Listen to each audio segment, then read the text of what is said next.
Alright, so you can see that in your Jamb syllabus, the topic 2 is chemical combination. But because of time, I'm only going to take this first part and leave the other part for a part 2 of the video, because I know that the last video I made was too long, that is on topic 1, and I don't want to bore you guys with it. Alright, so this first part, I separated it into 5 subtopics. So the first subtopic here is the laws of chemical combination. The second subtopic is Gay-Lussac's law. The third subtopic is Avogadro's law. The fourth is chemical symbols, and then we'll move over to chemical formula. So without any wasting of your time, let's go straight into it. So the first law of chemical combination is the law of conservation of mass. The law of conservation of mass states that in ordinary chemical reactions, matter can neither be created nor destroyed. Okay, what is this saying? That the amount of matter before a chemical reaction is the same amount of matter after the chemical reaction, because it is the same materials that go into this reaction, because matter can neither be created nor destroyed. So matter is always conserved. So the next law of chemical combination is the law of definite proportions, also known as the law of constant proportions. That is definite and constant, they are the same things. So the law of definite proportions states that all pure samples of the same substance, remember, all pure samples of the same substance contain the same elements combined in the same proportion by mass. Contain the same elements combined in the same proportion by mass. So you can see that it said 3 major things. Number 1, all pure samples.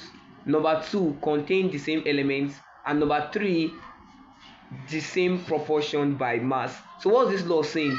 That if you have one glass of water and you bring another glass of water, both of them will contain the same elements, as long as they are both pure water, that is, no other impurity is added.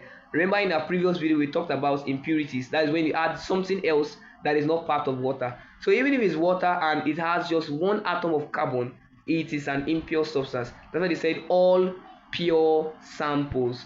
So as long as they are both pure, it's nothing else but water, the elements that make them up in those two jars are just hydrogen and oxygen, and they must be in a definite proportion by mass. That is, it must be 2:1 from hydrogen to oxygen. That is 2:1. That is the ratio of their reaction.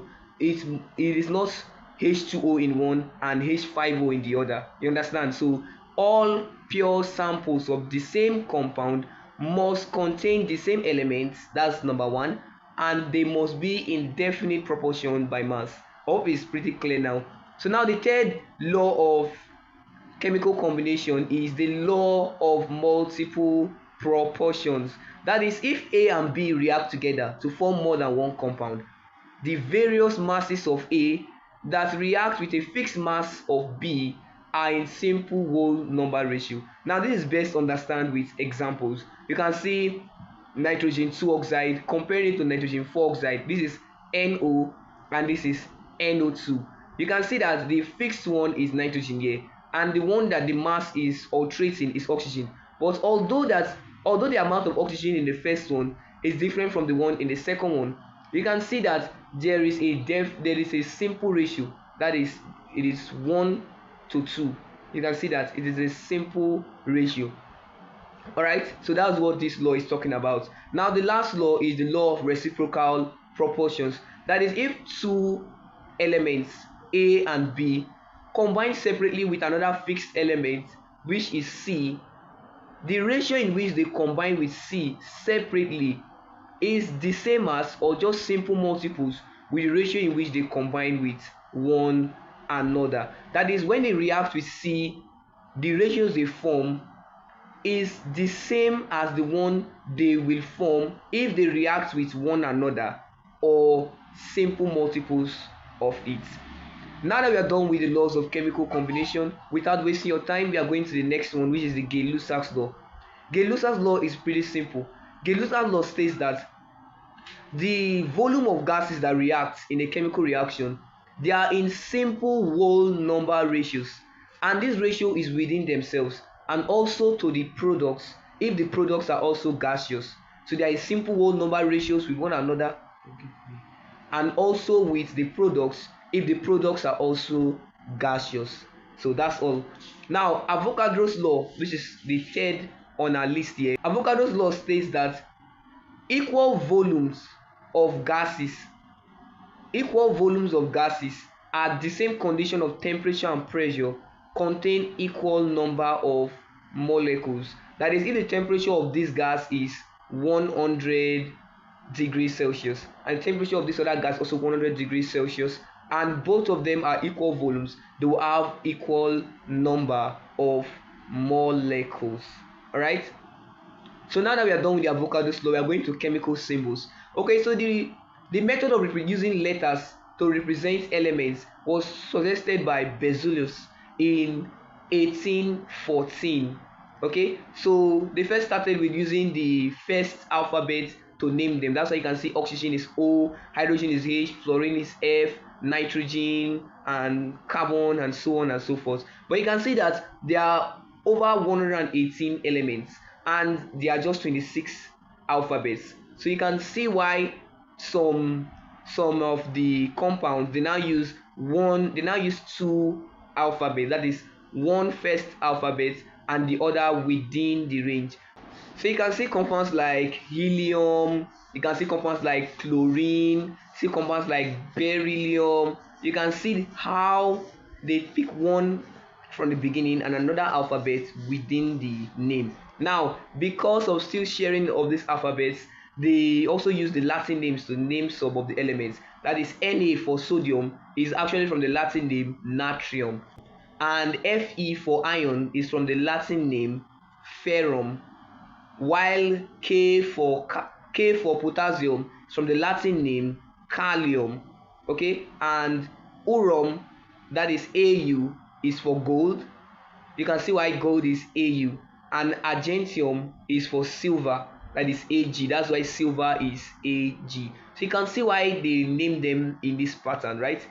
All right, so that is just all about chemical symbols. Now let's move over to chemical formula. Now, what is a chemical formula? A chemical formula is a way of representing elements, a way of representing a compound, a chemical compound, by the use of the alphabets, by the use of those alphabets that represent the elements. So you write the symbol of the elements and the amount of the atom, that is the number of atoms of each of these elements to their side. So you write the symbol of the elements and the amount by their right hand side. That is how a chemical formula is represented. They have calcium oxide CaO, they are both one atom each, so there's no number added. Now if you see carbon dioxide CO2, this means 2 atoms of oxygen and 1 atom of carbon, and that's how it is for all other compounds. There are three types of chemical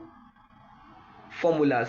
The first type of chemical formula is the molecular formula, the second is the empirical formula, and the third is the structural formula. So the molecular formula is the formula that gives the exact number of atoms in that molecule of that compound. That is the carbon dioxide and all these formulas, chemical formulas that you have ever known, like they are the normal molecular formula, but they give the exact number of atoms, like the H2SO4, all those are molecular formulas. But now, what is empirical formula? Empirical formula gives the simplest ratio.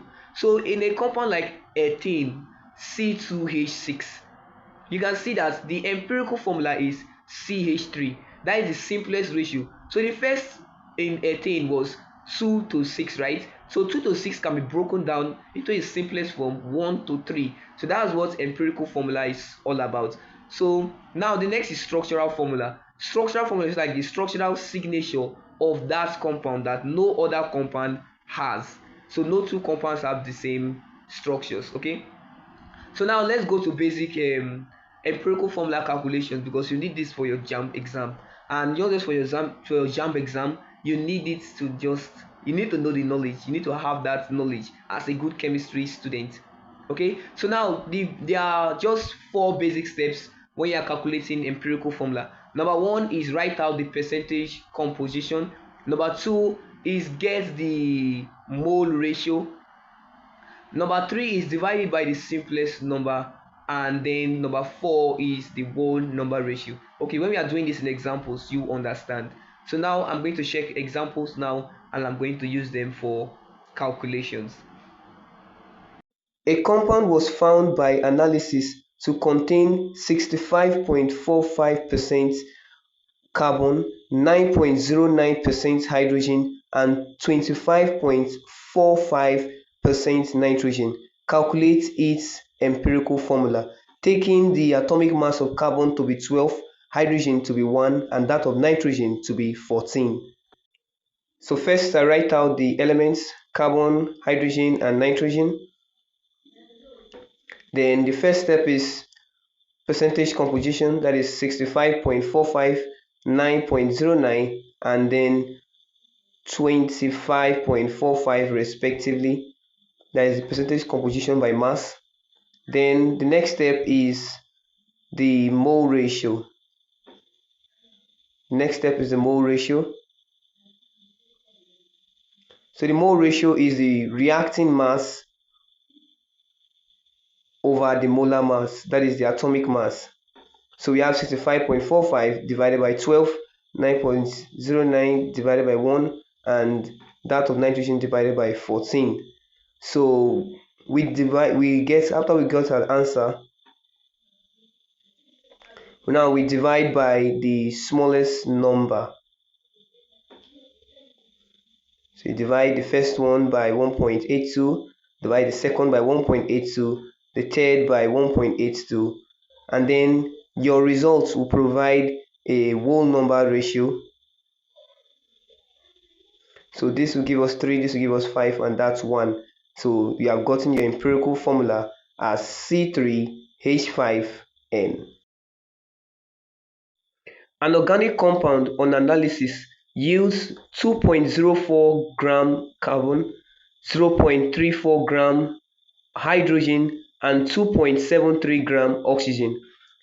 A. Calculate the empirical formula, and B. Also calculate the molecular formula if the relative molecular mass of that compound is 60 gram, taking the atomic mass of carbon to be 12, that of hydrogen to be 1, and that of oxygen to be 16. So since the percentage composition wasn't given, I take the masses given in the question. So the mole ratio, which is the reacting mass over the molar mass, which is the atomic mass. So first divide it, and for hydrogen and that of oxygen too, by their respective atomic masses. Then we get 0.17, 0.34, 0.17 for oxygen too. So we divide by the smallest number. So divide 0.17 by 0.17, divide the second, and divide the third. Then whatever answer we get, that will be the whole number ratio. So we get 1, 2, and 1. So the empirical formula is CH2O. But now you can see the second part, calculate the molecular mass, the molecular formula. So that's what we're going to do now.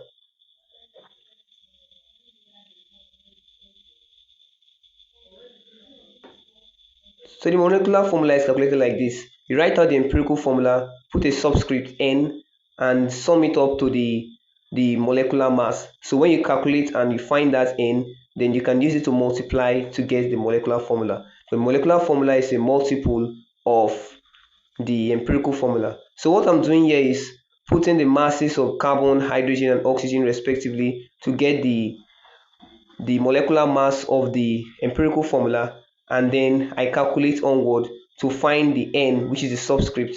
Then after I've gotten the N as 2, I'll use it to multiply the empirical formula to get the final molecular formula.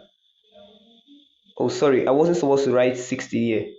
Okay, so I multiply to get the final molecular formula. And since it's an organic compound, it is also written as this, CH3COOH. Calculate the empirical formula of an organic compound containing 81.8% carbon and 18.2% hydrogen. So first I write out the elements, this time just carbon and hydrogen, percentage composition respectively. So next I find the mole ratio, which is the reacting mass over the molar mass, also known as the atomic mass.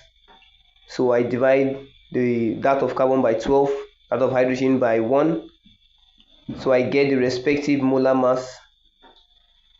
And then I divide by the smallest number, 6.82 by 6.82, 18.2 divided by 6.82. Now the answer will be the whole number ratio.